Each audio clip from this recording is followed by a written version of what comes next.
ready. Hold on, my boss is telling me something. On the left, we have a room, looks very much like a family room. On the right, we have a room, looks very much like a family room.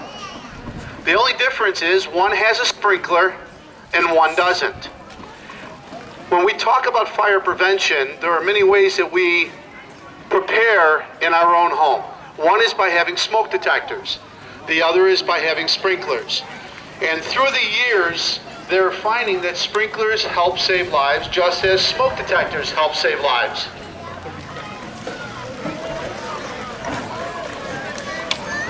Okay, so we're not going to get into a great amount of detail about smoke detectors or sprinklers, but just keep in mind that if you have a smoke detector in every bedroom and your door is closed and something were to happen where you had a fire in the bedroom, your smoke detector will tell you that there's something going on.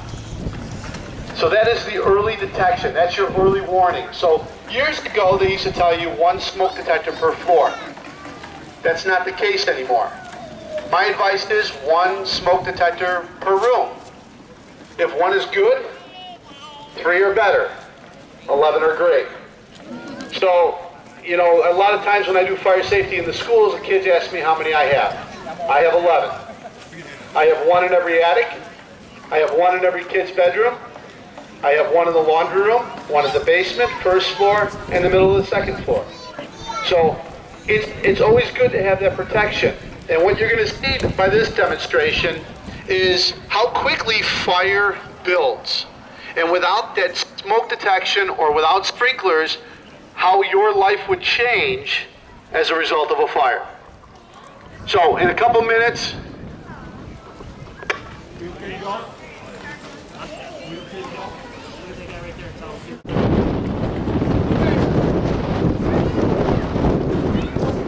okay, so he started it, nothing more than like a little piece of paper that would have been like from a cigarette or a match.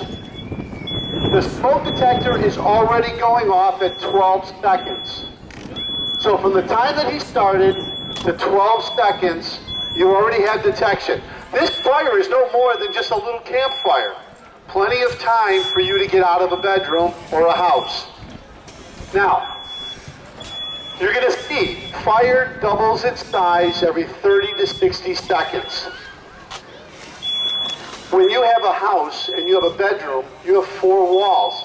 Keep in mind that this one side is half open, which means that in a room, it could even build faster than it already is.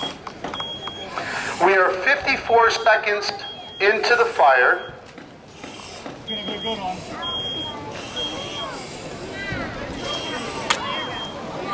Okay, we are at 1:07 seconds, and look at how the fire has multiplied.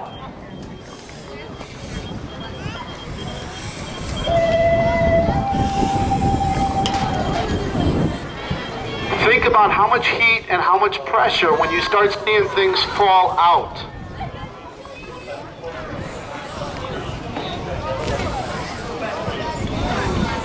Okay, now the color of the room is black. That's black charring smoke. And it's getting ready to flash. Of course, the wind just changed direction, so you guys are getting it.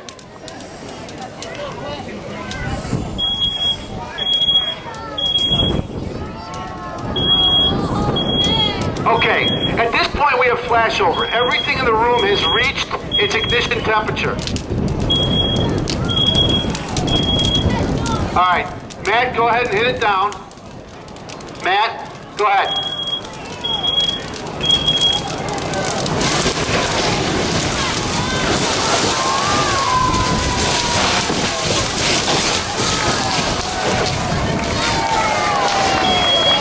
Okay, now, something to think about. If all the conditions were right, a gallon of water will expand 1,500 times its size. So in an 8 by 8 by 8 room, it may take only a couple gallons of water to put out a fire.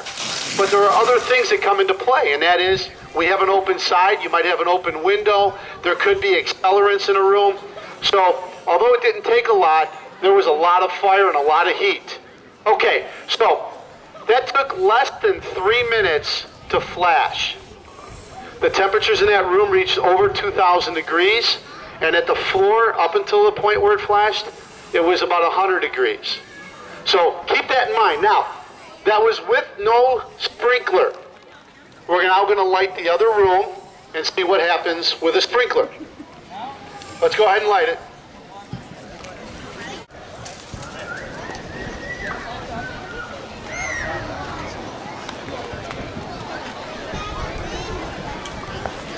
Also, what I'd like you to do when we get done here is go up to the building and look inside. See if you can identify any of the objects that were in there. And if you just think for a moment, what if this was my room? Some were lit. My bedroom, or my son or my daughter's bedroom? Yes. Okay. So, Matt, how long was that? About 12, 15 seconds? Not even. Not even. Okay. So you guys can see that the fire has been going now for about 20 seconds. The same thing.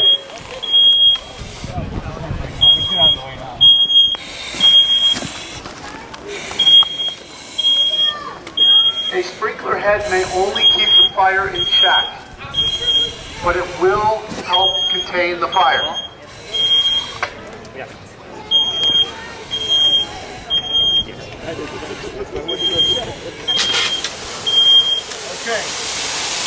Okay, at 40 seconds, the sprinkler head went off, and although you may lose the objects in that room because of water, I'm going to pull the you'll stay alive and you'll stay in your house. Matt, is the fire under control?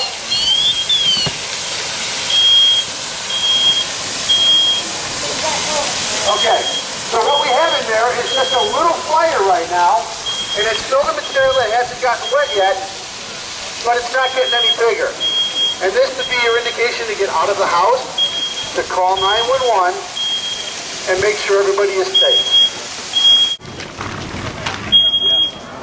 And that's all that was burning, guys. A little part of a couch.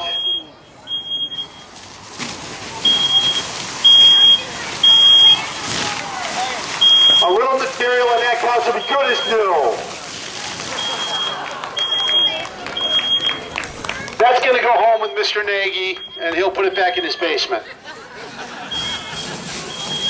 Okay, so this is going to finish up our part of the burn and sprinkler demonstration. Just a couple of quick things. Sprinklers and smoke detectors save lives. Remember to change your batteries when you change your clocks. The sprinkler room, the material used to build the sprinkler room was donated by Home Depot. A lot of you kids have been able to build boats and fire trucks or whatnot. That's all courtesy of Home Depot. So if you had the opportunity, thank them. They've been out here all day.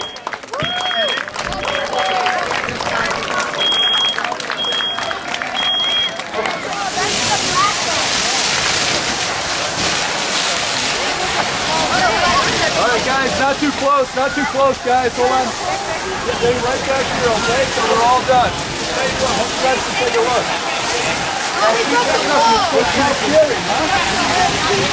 All the loss was the couch, a basket, a lamp. And that's basically it. You know, a little bit of water damage, you might need new carpet, but other than that, everything else in this room can be dried out and kept. So take a look at that. And maybe not so much in the other room. It looks a little bit worse for wear.